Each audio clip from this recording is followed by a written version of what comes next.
You're staring at your phone. You swipe left, you swipe right, you get ghosted, or maybe you're the one doing the ghosting. Or worse, you're sitting on the floor of an empty apartment, dividing up boxes after a painful breakup, wondering how love became so complicated. For 99% of human history, this modern romantic misery didn't exist. There were no dating apps, no long-distance relationships, and no messy divorce lawyers. For 300,000 years, your ancestors approached romance, sex, and breakups in a way that would shock the modern world. And the way they did it might explain why your modern relationship feels so heavy. Let's look at the reality of prehistoric love. Ancient humans lived in small, nomadic bands of 20 to 50 people. Your pool of potential partners wasn't millions of people on an app. It was whoever was currently alive in your immediate tribe.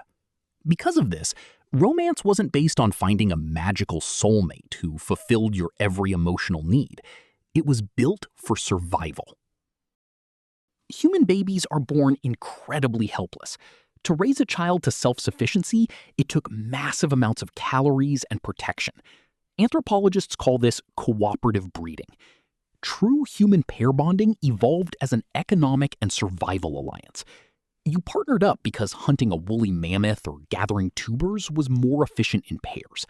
Romance was a practical team sport. But what happened when the romance died? What did a prehistoric breakup look like? The short answer is, they just broke up. And it was shockingly easy.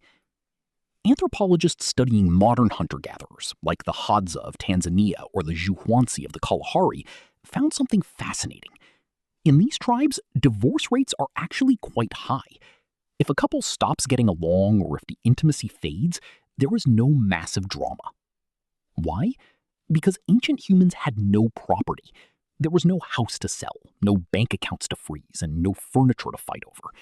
If a relationship wasn't working, one partner simply took their personal tools and sleeping mat and moved to the other side of the camp, or joined a neighboring band. Relationships were fluid. Monogamy existed, but it was serial monogamy. Partnerships that lasted a few years to raise a child and then naturally shifted. Now, you might wonder, what about the children?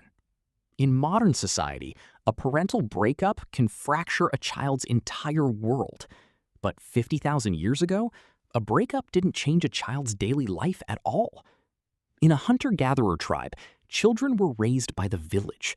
A child didn't depend solely on two stressed-out parents for survival.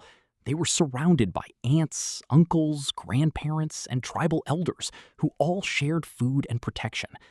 If a mother and father split up, the child stayed in the exact same secure environment. The emotional burden of the breakup was absorbed by the entire community, not trapped inside a nuclear household. Then, 10,000 years ago, everything changed. Humans invented agriculture. And just like it ruined our diet and our leisure time, farming completely corrupted human romance. Once humans settled down, they accumulated property. Land, livestock, and grain storage became wealth. Suddenly, tracking bloodlines became an absolute obsession because elite men needed to ensure their wealth passed down to their actual biological heirs.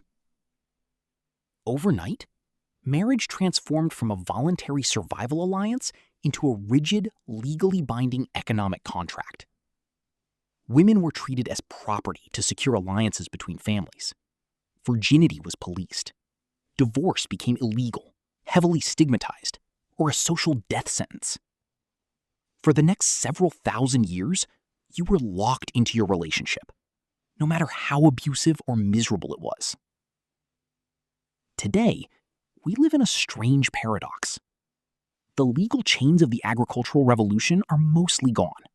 We are free to date whoever we want and break up whenever we want. Yet, we are lonelier and more stressed in our relationships than ever before. Why? Because we live in deep isolation. We no longer have a tribe. We expect a single romantic partner to be our best friend, our financial co-pilot, our emotional therapist, our passionate lover, and our co-parent. we have loaded the weight of an entire prehistoric village onto the shoulders of just one person. Ancient humans didn't need their partner to be their everything because they already had a tribe to give them everything else. We traded a whole community for a single dating profile. And we've been heartbroken ever since.